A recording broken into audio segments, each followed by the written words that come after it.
Welcome to Tucker Carlson Today. We don't spend a lot of time interviewing politicians. Why would you? They're horrible.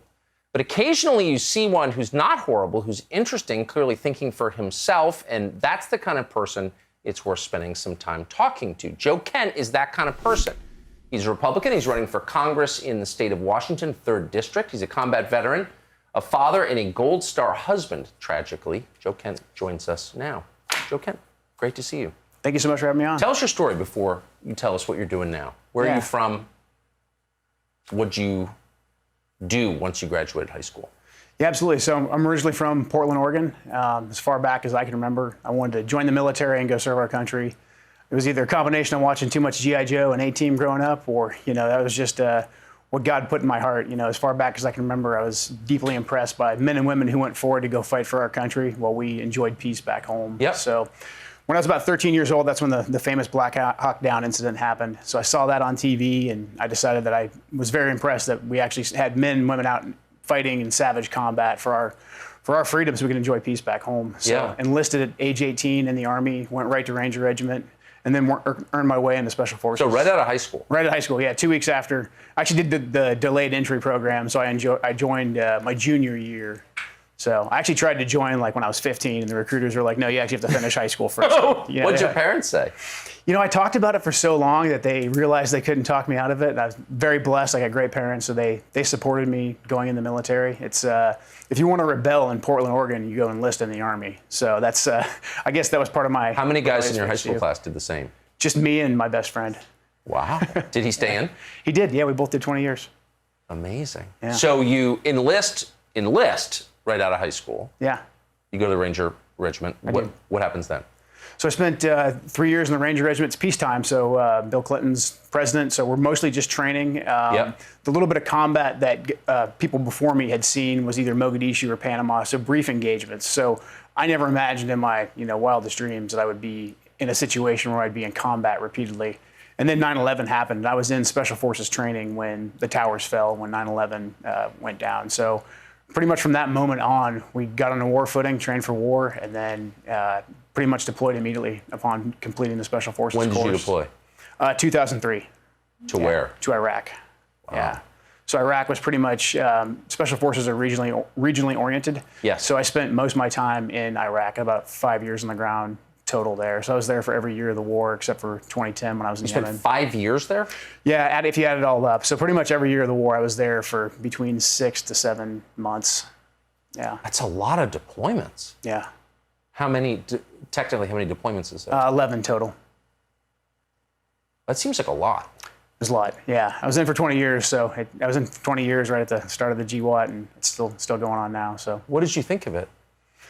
So it was definitely the most formidable experience in my life. I really liked serving with goal-oriented people, and then patriotic men and women who come together from all over this country to serve our nation. So I saw the best, and I also saw the worst of our country. Seeing the way that our politicians had no issues leaving us at wars that had no clear national security nexus, no clear and present national security threat, and then also no clear end state. That really disenfranchised me with politics and showed me, I think, the bad side of our federal government, and then how disconnected I think the American people and our elected leaders have become from the wars that we fight and our foreign policy in general.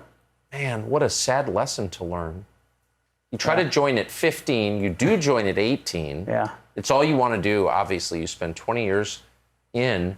At what point, 11 deployments, at what point did you realize, wait a second, I'm being misused by our politicians here? Pretty early on. I mean, it's definitely a gradual process. So 2003, I was a 23-year-old Green Beret sergeant. One of my missions that my team was tasked with was demobilizing a lot of the anti-Saddam militias and forming an Iraqi military. And then that was right after we pretty much fired every military-age male in the Iraqi military proper. I remember. Yeah, de-Baathification. Said, hey, if you're part of the Ba'ath Party, you can't have a job here. Me being 23 years old, I thought, okay, well, this seems like a bad idea because you just took all these well-trained soldiers and said, you don't have a job anymore, and we're going to consider you criminals, but we didn't have a plan for securing the armories. And I was like, if this was me back home and they fired me and left me the keys to the military base, I'd imagine what would happen. So I thought this is probably just a tactical blunder. But then as we started arming a lot of these different militias, some of them, the Kurdish ones by and large, were, they generally supported the U.S. policy over there and they were easy to trust. But a lot of the Iranian-backed ones, I had no idea why we were supporting these guys because you knew the history of. So even at the level of the Green Beret sergeant, it was clear that bad decisions were being made. Absolutely, but you think you have some hope that there's somebody behind the curtain at Oz, and you're like, well, surely there's a general somewhere that has a bigger plan, and I'm just not seeing it from down here. So I'm just gonna head down and do my job, make sure that me and my friends come home alive, and do our job to the best of our ability. Because at the time, we still really believed that, okay, maybe Saddam did have weapons of mass destruction. There was a nascent Al-Qaeda threat there, but we didn't realize that basically we had really accelerated that Al-Qaeda threat, and that Al-Qaeda threat was diabolically opposed to the Saddam regime. All those details became clear later, but at the time we didn't know. So it's probably about 2 or 3 years into my deployment cycle, especially seeing that what we were doing on the ground in Iraq, it wasn't working. It wasn't making us more secure. We were continuing to lose soldiers, but none of our leaders, those high-up generals, had the courage or the intestinal fortitude to stand up and say, hey, we got this wrong. Let's correct course. Like, the American people are being lied to about this, and we are spending precious blood and trillions of U.S. dollars on this endeavor it's not doing what it's supposed to do for the American people. I kept continuing to fail to see that. I stayed in the military because I believe deeply in my band of brothers and sisters, my tribe, because at the end of the day, I felt like as much as I politically disagree with what we're doing now, what am I going to do? Am I going to get out and am I going to let somebody else go on the next deployment? Or am I going to take the skills that I learned to try and go make a difference? And then especially to try and speak truth to power, to say, hey, maybe there's something different that we could be doing here. Amazing. What a radicalizing experience. So what? Very. Yeah, I can't even imagine. I reached a similar conclusion going to Iraq, but I was just there a short time and not under arms. I could leave whenever I wanted. You went 11 times. That's just blowing my mind. How many of the guys around you reached the same conclusion, do you think? Enlisted people you worked with? I think the vast majority. There's a lot of guys that are, we're all patriotic. We want to serve our country. I think there's a lot of guys that just say, hey, if someone has to go do this for the nation, I will go do it. And then there's a lot more of us who said, hey, we don't need to be doing this. There's a different way that we can go about this. We can still secure our country. We can still have a strong foreign policy without these wars of occupation, these regime change wars. We don't need to do this. It's actually not in our national security interest. So I'd say the majority of us that spent our career on the ground, we've reached this conclusion. The problem is that the people that want to climb the ladder and become a senior ranking person, work at the Pentagon, you have to adopt the party line. If you don't adopt the party line, and the party line basically for Republicans and Democrats is we need to stay here forever. And not just do we need to stay here forever, we need to do more. It's not even a partisan thing. It's just that's the DC. It's certainly not partisan. Right. Unfortunately, it's bipartisan. Exactly. What the officer corps, there's some very smart people. There is. Very smart. This must have occurred to them. Mm-hmm. Do you think they were aware of how counterproductive this was? Absolutely. Yeah, definitely. I think the problem is from the top down, starting with when Bush fired General Shinseki during the lead up to the Iraq War. That sent a pretty clear message like, hey, we will fire whoever goes against the party line, and we'll replace you with somebody who will say yes. Right. And so if you want to stay in and you want to keep rising up the ranks, which with the traditional officer corps, they have to or they get put out of the military. So it creates a self-licking ice cream cone, essentially, of continuous war. And then you have a society that's completely separated from the costs of the war, a very eager professional military that will go and fight on their behalf. It's the recipe for perpetual conflict. That's right. That Shinseki, I was such a I had a TV show at the time and over on CNN, and I remember the day that he fired Shinseki, and I was such a mindless partisan at that point. I didn't realize that I was, but I was. And I remember supporting that. And what Shinseki, whatever kind of person Shinseki is, I don't know anything about General Shinseki, but he was right. He was right. Yeah, he was right. As a factual matter about how many troops would be required to really pacify the country. Yeah. And he was fired for it. That was a moment. Were you aware of that when that happened? Not at the time, but looking back. At the time I was very young and I just wanted to go. 9/11 was fresh. And so all of us just wanted our shot at going over and participating in the war on terror, because at the time we all figured that this conflict would be sort of like Panama, Grenada, or Mogadishu. Right. And it was going to end and we were going to miss our chance. So we just wanted to go. I mean, that was the thing. But looking back on, because I wondered myself, how come some of these very, very smart senior officers who we pay to go get PhDs and stuff like that? Yes, we do. How come they aren't saying, hey, this just doesn't work? You know, we've tried multiple different strategies. There's been the whole counterinsurgency approach. There's been the strategic decapitation approach. None of it's worked. And what has it gotten for the country? So looking back and reflecting on why none of them actually had the courage to speak out, you know, that's when I started to think back. I was like, okay, well, the first guy that spoke out against what the party was putting out, he got fired. And that's a shot across the bow to any ambitious officer or really just guy who wants to keep his job. That's exactly right. There are a lot of cowards, it turns out, serving in those positions. Absolutely. So, wow, that's a moving account that you just gave. So over the course of these 11 deployments, you wind up getting married. Mm-hmm. That's right.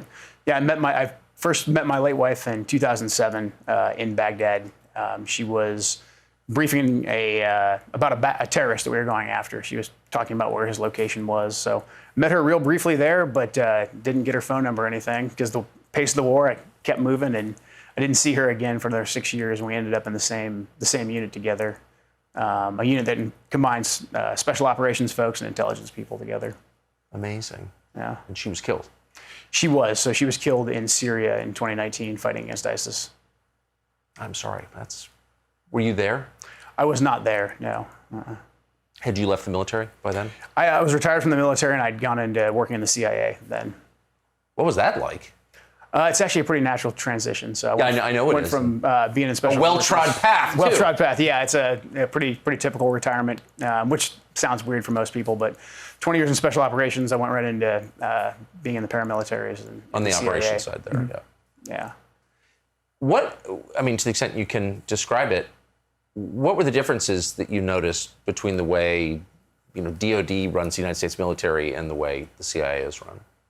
There's a lot of cultural differences because they're recruiting from a different pool of Americans typically. Yes. CIA tends to lean a little bit more left at its core because they're recruiting so heavily from the universities. Yes. There's some, that's not 100% true for the paramilitary side because they recruit us all out of special operations. So I'd say we tend to lean a little bit more right. But in general, the CIA is a little bit more, I'd say, partisan DC establishment. But the upper end of the Pentagon is too, and then so is the State Department. So there is a very uniparty sense there in the leadership. Yes. And then again, the CIA's job is to provide intelligence, the ground truth to people. So I really like that mission. I like the concept of going out and finding intelligence, getting to the bottom of it, so we could prevent things like Iraq from happening. Because at the end of the day, our leaders, whoever's in the White House, they need actual ground truth. They need that intelligence. And so we have to have men and women that are willing to go out there and risk their lives to collect it and then to analyze it. So it's a great mission. It's a very noble mission. The problem is the political appointees, and then again, that incentive system for telling policymakers what they want to hear as opposed to what they should hear. And Iraq is a perfect example. I mean, that was an intel failure, among other things. Absolutely, intel and political. Interesting. Yeah. So you enjoyed it? I did, yeah. I really like the way that the CIA's core mission is to go out and try and find the truth, try and find actionable intelligence to help keep this country safe. Some of the partisanship that I saw there, I was pretty disgusted with. And same thing at the upper levels of the military too. It was a night and day difference when President Trump came in. I mean, there was those of us that were on the ground that had been fighting the wars. We really liked President Trump's foreign policy because ISIS had taken over 2 countries at that time, 3 if you count Libya. And he said, hey, I want the caliphate crushed. Go in there, crush the caliphate, and we're getting out. And that was, so he gave us the tools that we needed, the authorities we needed to go in and conduct that mission. But then he attempted to at least get us out. Under Obama, there had just been this stagnation of we're going to continue to deploy, put people in danger, but we don't actually have the will to go in and defeat the enemy. So Trump was very refreshing, but then also the way that Trump cut through a lot of the rhetoric about why we got into these wars in the first place. He didn't pull any punches.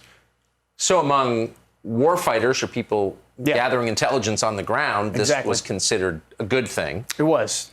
But by management, it was not? Right. A lot of the senior leadership did not like the way that Trump had been critical of top DoD brass. the head of the intelligence community saying, hey, you guys have gotten it wrong before, like as opposed to saying, hey, I believe everything that you guys say, which is what I think they wanted to hear. Of course. Trump actually had the audacity to say, you guys are great. Yeah, you guys are Good job. Trump had the audacity to say, like, I'm going to check your math every now and again. It's like, oh, you're going to check my math? Like, how dare you? So could you could feel the hostility toward him? I could. Yeah, absolutely. I could. The longer I was in, I think I was probably at too junior of a level to see any of that under Bush. Yes. When Obama came in, we were told, hey, this is the commander in chief now. And all of us accepted that, of course. That's the oath that we took. Yes. He's the commander in chief. I didn't vote for the guy, but hey, I would go and fight and die under him. Friends of mine fought and died under him. Not a big deal. When Trump came in, it was a night and day difference. There was a partisan bitterness to a lot of the leadership. They did not like what Trump had said about them getting things wrong before, and then they did not like the drastic changes that Trump wanted to make. Because the government hates change,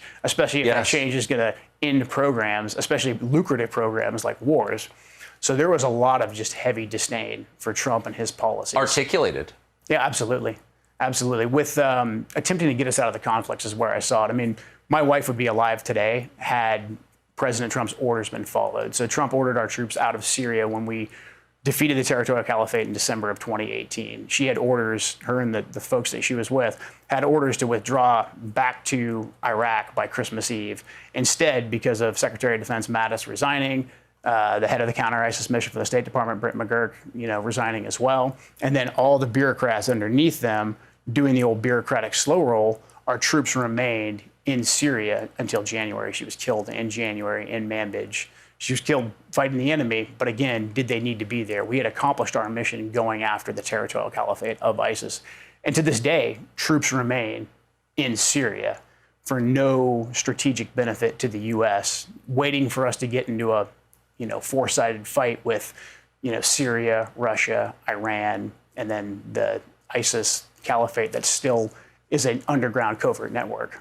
So that's seeing all that really, put me forward into the path that I'm on right now. Because despite all the grief that I was going through after my wife was killed, I knew that President Trump had gotten it right, and the bureaucracy, the deep state, whatever you want to call it, had left her there and vulnerable. So I felt that it was my duty to start speaking out against what the establishment had done and in favor of what President Trump was attempting to do with our foreign policy. That is very heavy. I didn't quite get the significance of that.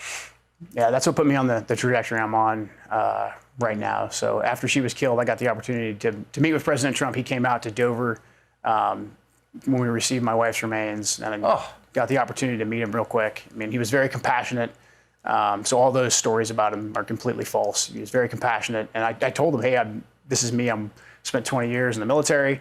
I've been over fighting in these wars for the last 15. I'm in the CIA now, and you're getting it right. Everybody that's in your leadership circle right now, they're not telling you that, but you're actually getting it right. We do need to be out of these conflicts. We're not getting anything from them.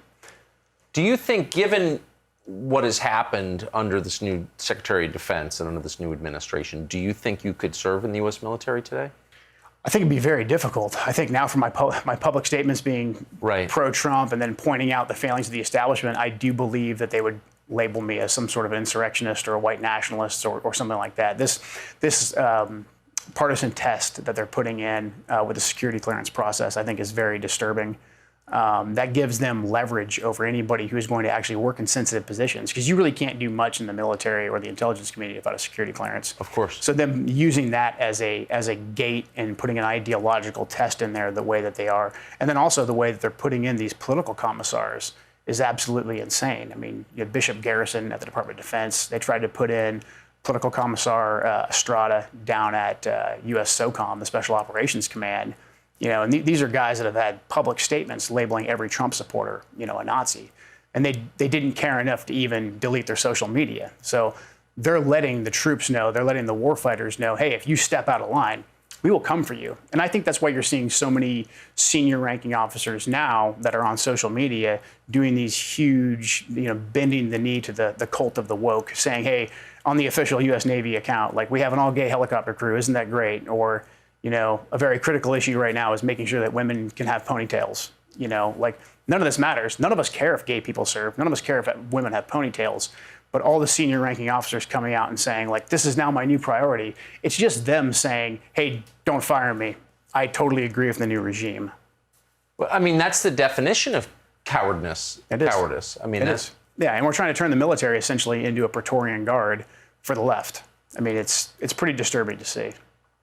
So when you see Dick Cheney's daughter, I'm picking on her again, don't mean to, there are a lot of Republicans like her, but when you see them stand up and beat their chests on behalf of our troops, right? You know, with these kind of pro forma, this ritual of, you know, we love the troops. Yeah. How does that strike you? It's pretty disgusting. It actually really makes me mad because it's usually like, we respect the troops so much, we want them to stay in combat forever. Even if we have to lie about it, like we saw off the Russian bounty story last year that Liz Cheney ran with, you know, members of the left ran with, the mainstream media ran with, like that we couldn't leave Afghanistan because the Russians were paying bounties to kill our troops. Because somehow Trump, by withdrawing our troops, then would be disrespecting them. So the most respectful thing we could do is leave them there to die. Absolute insanity. And then with a straight face, they have no issue saying, oh, we just made all that up. Like that was all a lie.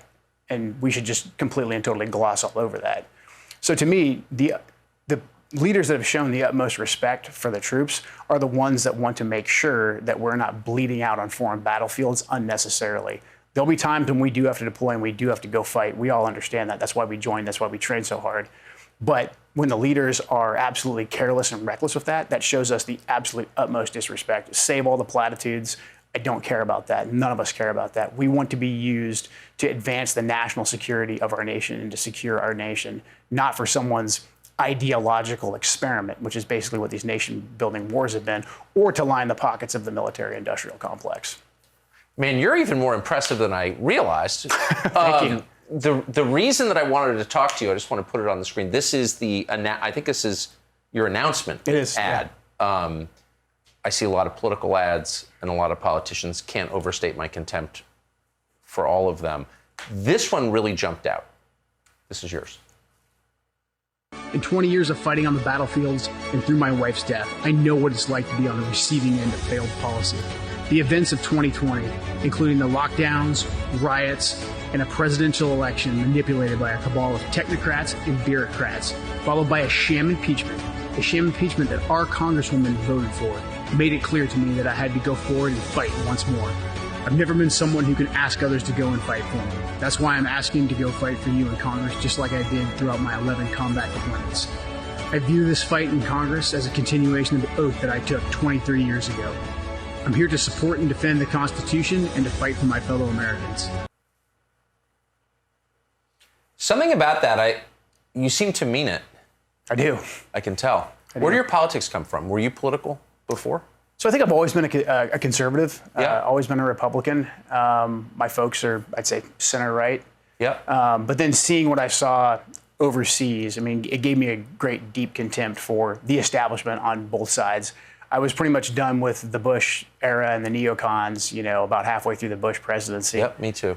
Just seeing the way that they handled, especially the Iraq War and the lies, and then, you know, them having no issues with what was happening back home with all of our economic downturn. I was willing to I didn't vote for Obama, but I was willing to give him a chance. You know, he came in, he said he was going to end the wars as well, but then just seeing that was just a continuation of what the establishment benefited from. I mean, it made me very resentful of establishment politicians. And then Trump gave me a lot of hope. I mean, he won me over. I didn't know who Trump really was until, you know, he announced he was running for president.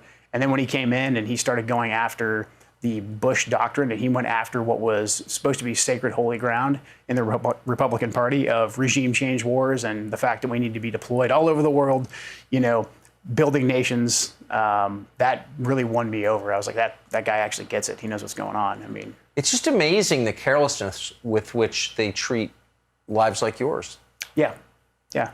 I mean, to the elites and the ruling class, I think the vast majority of working and middle class Americans, we are just, you know, pawns in their game. They have no issue sending us off to go die in a foreign country for their ideological experiment. And then also back home, they have no issues killing off entire industries and shipping them overseas and telling us, well, that's just how the free market works. Or, hey, man, environmentalism, right? I mean, isn't it great that we're not polluting anymore, but we just killed off entire industries and now you're all addicted to opioids? So seeing the ground truth that I saw, the failings of the establishment overseas, it really makes it, I think, a little bit easier and right up in your face to see what's going on back home, especially with our economy and especially with the way the left is attacking the glue of our culture that really holds us together and defines us: the family, the religion, and then patriotism. So the way that they're using that information attack against American culture and then the economic downturn, all that to me is just an assault on traditional American values and an assault really on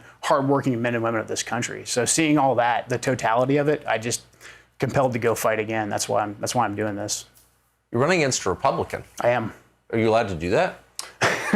I am, yeah. Thank God it's America. Yeah. Who are you running against? Jamie Herrera Butler. So she voted for the impeachment of President Trump. That was kind of the straw that broke the camel's back for me. Put it so much up in my face that I was like, well, I can sit here and complain about this and watch my country kind of go down the tubes, or I can actually do something about it. So even prior to that impeachment vote, she was a horrible Republican. She voted to withdraw the funds for the construction of the border wall. She voted in support of Obamacare that's killed off so many businesses in our community. And then she voted for the wars in Iraq and Afghanistan. She voted to keep our troops in Syria with Liz Cheney. She was absolutely silent on the whole Afghan bounties issue. She votes for every single National Defense Authorization Act without batting an eye.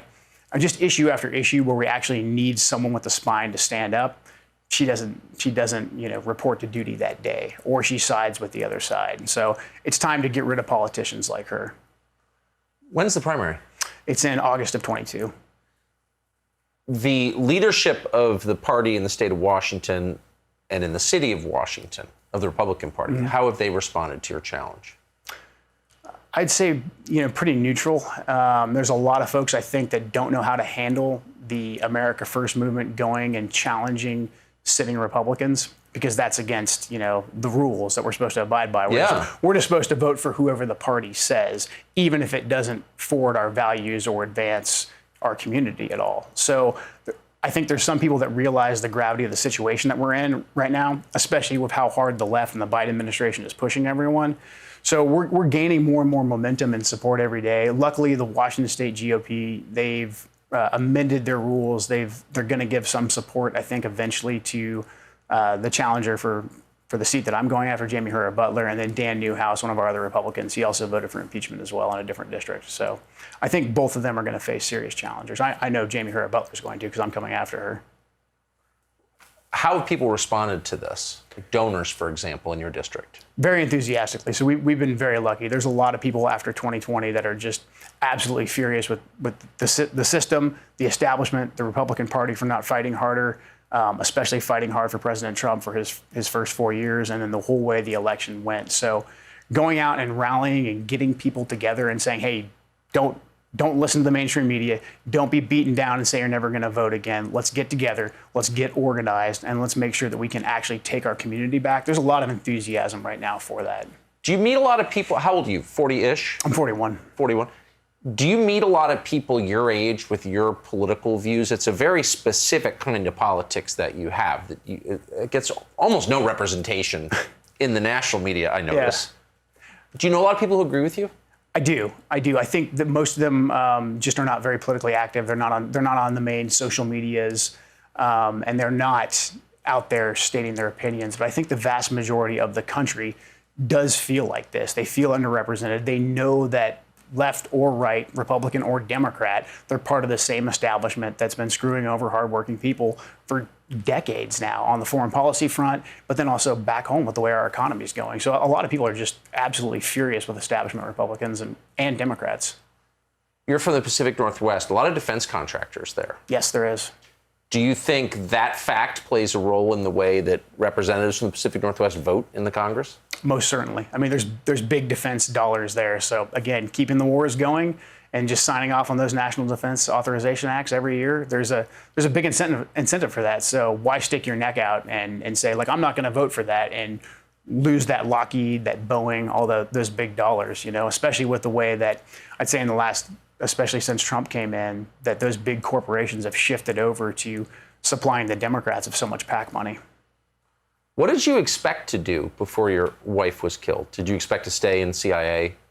Before she was killed, yeah, I was going to make that my second career. I was going to do some time as a paramilitary officer and then switch over to regular operations. And my wife was planning on coming over as well. And we were going to just try and live at different embassies with our kids and kind of raise them overseas in that environment. How old are your kids?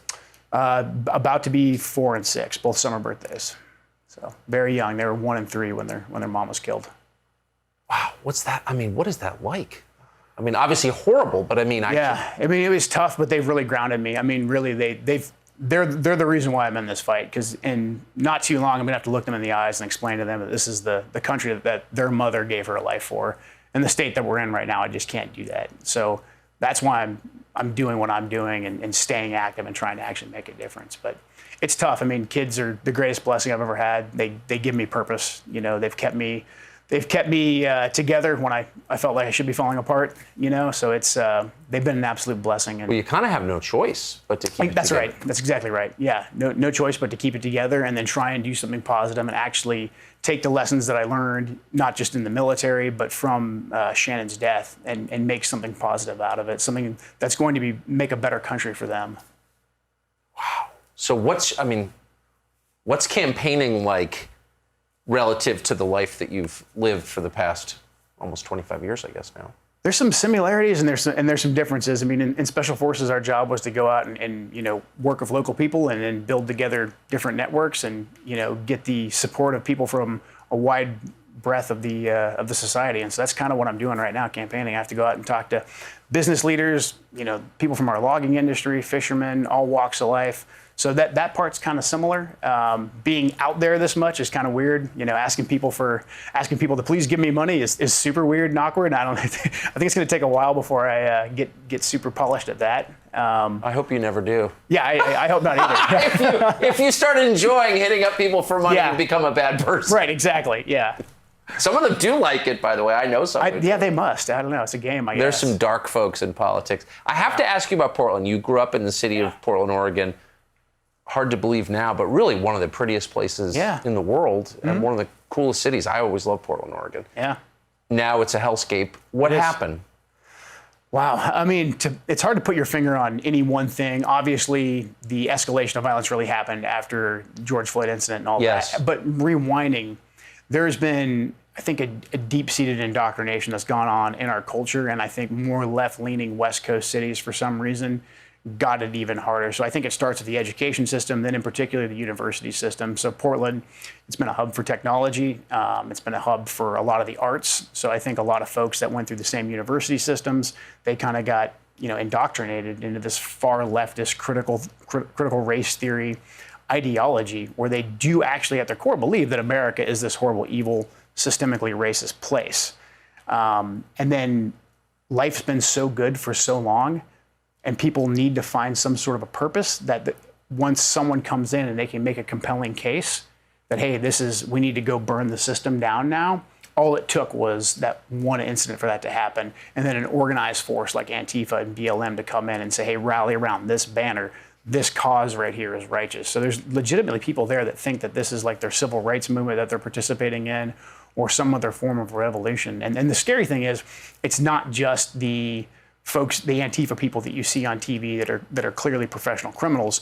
They're getting their support from normal Americans, middle class, upper middle class. The neighborhood I grew up in, they gave almost over $500,000 to the Kamala Harris bail fund to bail out the people that were burning their cities.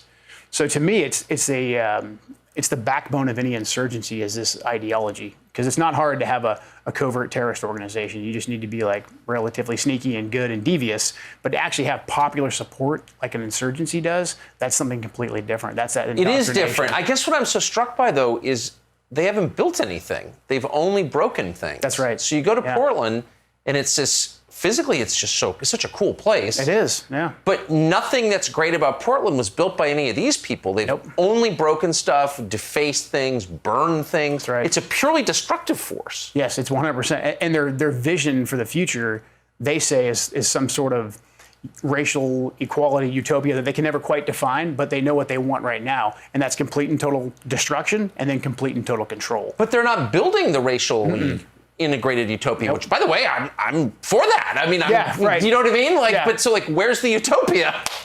It's only wrecking stuff. No, the utopia only exists in their rhetoric, but what they want is they want that full control. They want to destroy, and they use violence. And I think so many Americans, thank God, they've never seen violence before, but that makes violence all that much more potent. You know, because I've seen this stuff overseas where violent actors can get control of people really, really quickly because it's just the law of the jungle. The biggest and toughest person that comes along and acts the most violently, they can actually get a lot of people to follow them because they're either impressed or they're scared. And I think that's what's going on right now in Portland and Seattle, because it hasn't, like, violence doesn't go on until it's actually checked by force. You know, violence never goes until, like, hey, on the 15th, we'll stop being violent. Like, it doesn't work that way. Portland and Seattle, we've just seen constant violent nights after violent nights and anarchy after anarchy because the police won't come out and actually arrest these people. And then when they are arrested, they're released right away because the district attorneys won't press charges. Yes. Violence doesn't end until it's stopped. It has to be stopped. Yeah, I mean, it's unfortunate, but that's just the law of nature, really. You know, so it's continuing to spiral. It's bleeding over into the district I live in now. It's bleeding over into pretty much every major You're across city on the Columbia River. We're right across the Columbia River. Vancouver, Washington. It's basically a suburb of Portland. Yeah. So we've had some bleed over there as well too.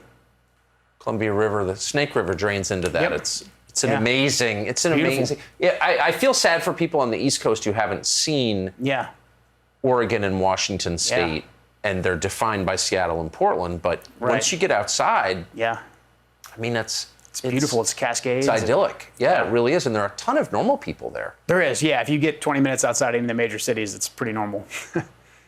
Yeah. Do you see hope for the future in Portland or Seattle?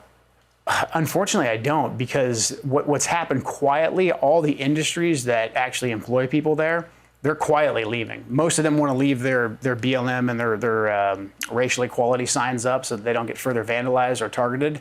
But all the money that actually drives those economies, like you said, the people that built those cities, are quietly leaving.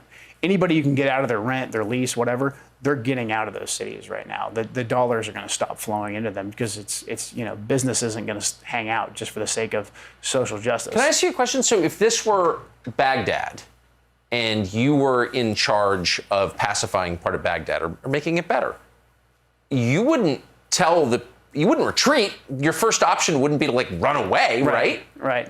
You would take a stand and say, you can't do this shit here. I'm sorry, this is not allowed. Like, you can't do this. Yeah, we have law and order. Yeah. Yeah. Why don't people who are, say, from Portland, Oregon, or Seattle, Washington, why don't they say, I'm sorry, you're not allowed to shoot heroin on my sidewalk. Like, get out of here now. Yeah. Where are those people? The narrative, I think, that comes from the media and then the education system. I mean, the sense-making organs of our society are education and media, and both of them have almost been completely and totally infiltrated by the far left. So I think even people, when their first instinct is to say just that, stop burning and looting. You can't shoot heroin right here in front of the elementary school. Go do it in someone else's neighborhood. But they've been told that when they have that instinct, oh man, that's racism. I don't want to do that. I don't want someone else, my neighbor, my friend, my coworker, to think like I'm a bad person, so I'm just not going to say anything. And then that just goes on. So it is so powerful, the propaganda, that it's overwhelmed people's instinct for self-preservation. Absolutely.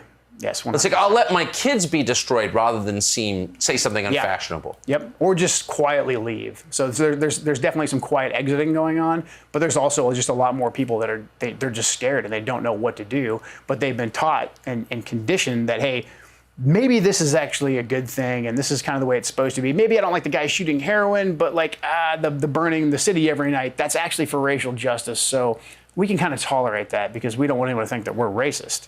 You know, especially when Antifa and BLM are smart enough to label their groups, you know, anti-fascist and Black Lives Matter. Because then the next question is, well, you don't care about Black lives? You're like, no, I just don't want. Are you pro-fascist? Are you pro-fascist? Like, I mean, it's easy. Yeah, I mean, we laugh. We know it's absurd, but there's a lot of people that just don't want to speak out against it. I'm starting to think the whole low testosterone level thing is real, though. It's got to be. Yeah, the indoctrination, and then I think there is just a lot of people that never have dealt with conflict before. Yes. And so whoever comes in and they act the most violent, they do have control and they do have power over it. And we've told young men for so long, hey, you don't want to go get into a fight. You can't do that. There's no reason to fight. There's no reason to ever be hostile with anybody. And we took out combat sports out of a lot of these schools. So I think there really is no actual like normal vehicle to go and check these bad actors. So it's like the only people that actually know how to use violence right now in our society are the bad guys. That is such a deep point. And I think any effort to organize normal people, regardless of what they look like or even who they voted for, but just to defend like the basic things like keeping your park free of rapists and drug addicts, which would, I think, be worth doing. Yeah. If you tried to organize people to do that, you would immediately be shut down by the FBI, don't you think? Oh, absolutely. That's the FBI's like number one priority right now is like, grandmas in MAGA hats that were near the Capitol. I mean, we can't even get them to look at Antifa as they burn down cities, So, I mean, we just have our priorities completely backwards. Like, we need actual elected leaders to go in and say to the FBI, hey, what am I paying your paycheck for right now? How come you guys are putting up pictures from January 6th every couple of days, kicking down doors of people in Alaska, but you're not doing anything about the anarchy that's destroying cities in our country? I think they're going to come after you very hard. They're going to. Yes, because you are, everything you've said strikes me as moderate and decent and patriotic. In no way hostile or crazy or extreme in any way. That's my personal view of what you said. But you are challenging the basic storyline. Yeah. How do you think they're going to go? So I think you're the kind of person they're going to want to stop immediately. Certainly. Yeah. I mean, I think the label of white nationalist, extremist, QAnon, I've already been called all that. Have you already? Yeah, just trolls on the internet. But I think that will be the narrative, in particular when I go up against the woman that I'm challenging. I believe that'll be a very powerful narrative that she'll use against me, that I've bought into Trump's QAnon or something like that. But I just really want leaders to stand up against everything that the far left is doing and the decay of our society. And if that makes me an extremist, then so be it. Have you ever heard of the Atlantic magazine? I have. Yeah. Yes. They're going to profile you if you win this primary. Yeah. And my advice is don't return the call. Okay. I already.